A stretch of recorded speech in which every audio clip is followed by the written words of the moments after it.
donna si fermi qui. Sono tanto stanco, mi fermo, sì. Attento, sparano, si butti giù. Sto attento, ma riparati anche tu. Dimmi un po', soldato, di dove sei?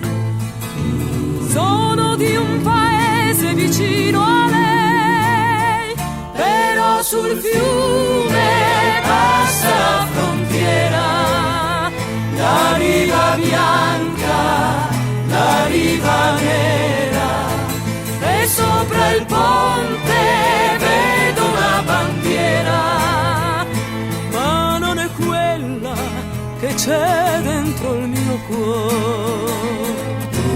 Tu soldato allora non sei dei miei, ho un'altra divisa, lo sa anche lei. No, non lo so perché non vedo più, mi han colpito e forse sei stato tu. Signor capitano, che ci vuoi fare?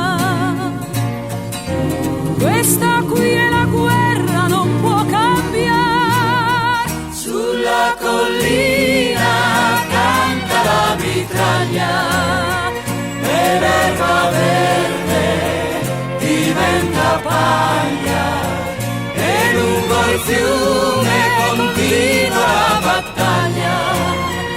Ma per noi due è già finita ormai. Signor capitano, io devo andare, vengo anch'io con te, non mi puoi lasciare.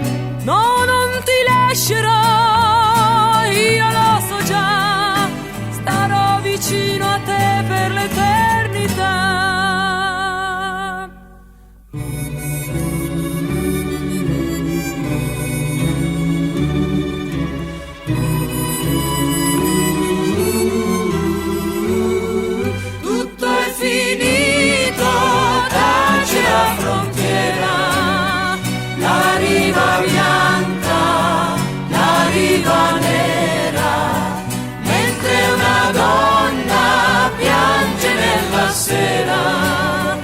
E chiama un nome e mai risponderà.